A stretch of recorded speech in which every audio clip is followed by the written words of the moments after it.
I'm using a red vase. I've already selected my flowers over here, so first we're going to do our traditional, and we're just going to go ahead and green up. So I cut my first one already. The second one, we've done this a few times in the video. You just kind of make a grid, and then you take your smaller pieces and rim the edge of your vase to give it a nice wide spread.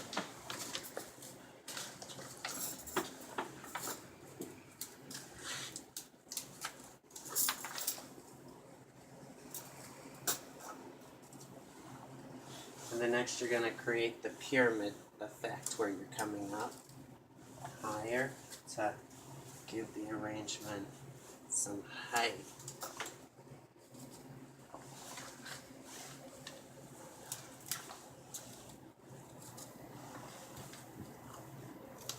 And I'm just going to keep going up and up. And I have 8 pieces of the leather leaf, which you can pick up at your local flower shop.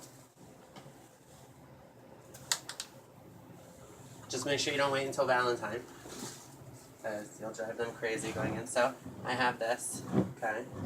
So you see it's not perfectly rounded, but I'm going to make this my front, and I'm going to try to create the rest of it. And I have some other pieces of green that I just have left over from the course of the day. And I'm just going to tuck them in where my bold spots kind of currently are in my greens, and help to extend my arrangement in more of a symmetrical form. See, now it's becoming more rounded, like I want it to be, because it's the style of the arrangement that I'm going for.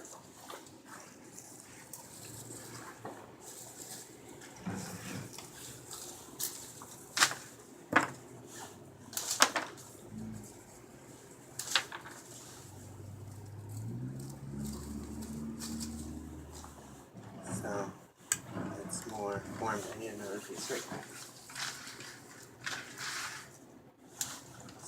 That one's a little deep, so I gotta extend it. So there we go. I'm content with that.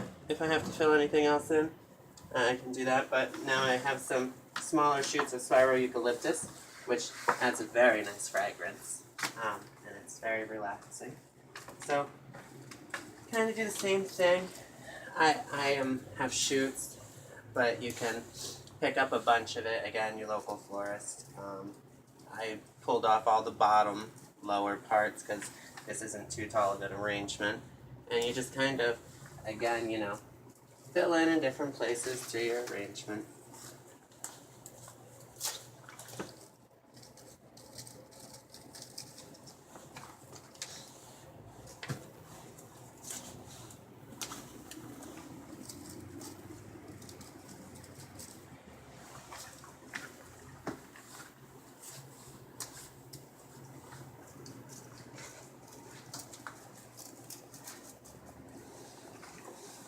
Again, I'm using it to help shape, so it's not going to be everywhere, just in, my empty spots where I need help to give my form.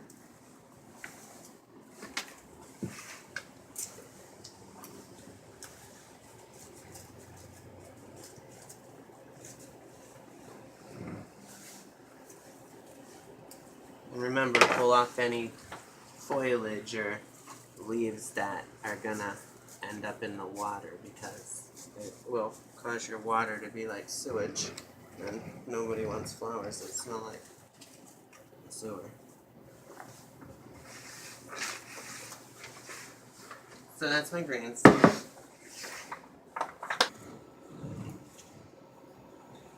And now we're going to continue by adding our flowers. We're all done with the greens. So I have 5 stems of Alstro that I want to use. I haven't had a chance to clean it up yet, but I was working on that. So any of the ones that are broken, just pull them off, because you don't want them in the arrangement. They'll die, and these are all good.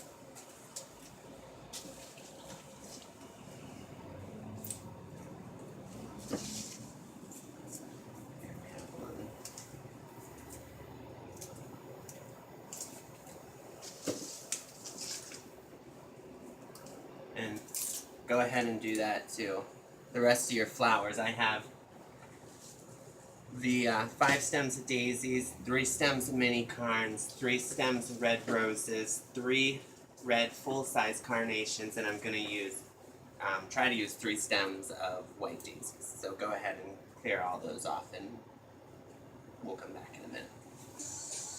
Okay, and we're back now. I've cleaned up all my flowers, as you should have as well.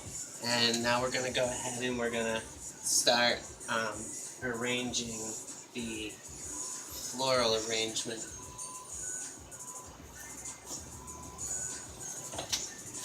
First thing I'm going to start with is my daisies. I've gone ahead and stripped all the little pieces off like so. So go ahead and do that to your first stem of daisies. Clean it all up nicely, kind of eye where you're going to be putting it in the arrangement and things like that. So, and we'll come back as soon as you have those all cleaned off. Break up anything, any long shoots, clean up anything that's going to go in the water. So this is a pretty good height. I don't really think I need to take anything off because everything should be where I need it to be. Okay, now we're back here. Everyone should have their daisies cleaned up. Now we're going to go ahead and put them in place. So essentially we're going to try to create a nice roundness. So I'm going to take my first stem of daisies. It's always easy if you put your vase close to the edge because you can hold your flower pretty much wherever you want to put it and help eye where the where you want it to go. So I like mine at about there, so I'm going to cut it there.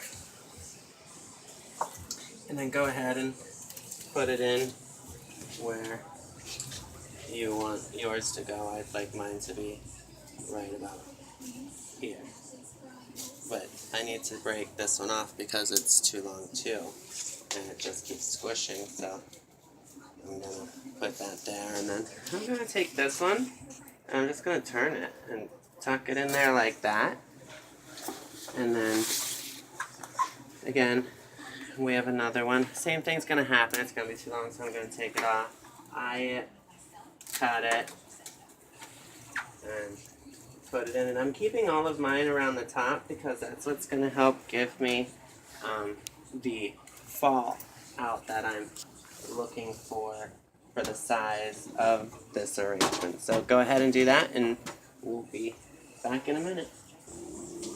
Okay, so your first 3 daisies should be in place, and I've gone a little bit ahead, but now I'm taking all my little shoots that I broke off, and I'm going around my vase, giving it that shape that I want. So go ahead and take all your little shoots and tuck them in wherever you think they look good. Little things like this, like I try to keep some of the bigger ones at the bottom because it helps to get the shape, but little blooms like this, they'll open, so go ahead and throw those in there. It helps to fill a void as well, get as much use out of every flower that you possibly can.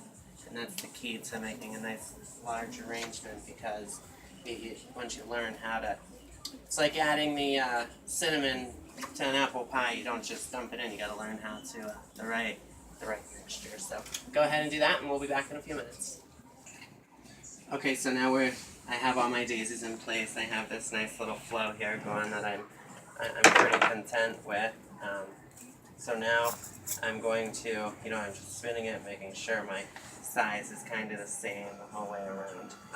Now we're gonna take this and we're gonna go ahead and add our Alstro that I've selected. So go ahead and put that in anywhere where you think it's, kind of empty and you feel like it could use something. Remember, you only have 6 more flowers left to go. So go ahead and put all your stems of Alstro in, and we'll be back. Okay, so now I have my Alstro in, still filling in. Notice it's getting fuller and fuller. Now I'm going to go ahead and I'm going to add my mini carns, and so are you. But then I'm going to also add my 3 red carns, kind of doing the same thing. Place them where I think they're going to look the best. And then go ahead and place in your 3 roses, and then we'll come back and I'll show you how to tuck in the filler. Okay, so I went ahead and I put in my filler, which I used wax. You can use baby's breath, you can use sea lavender, you can choose to use whatever type of filler you want. You see how it just kind of, you know, fills it in and makes it look nice and pretty, elegant. So, and that is hugs and kisses. Voila!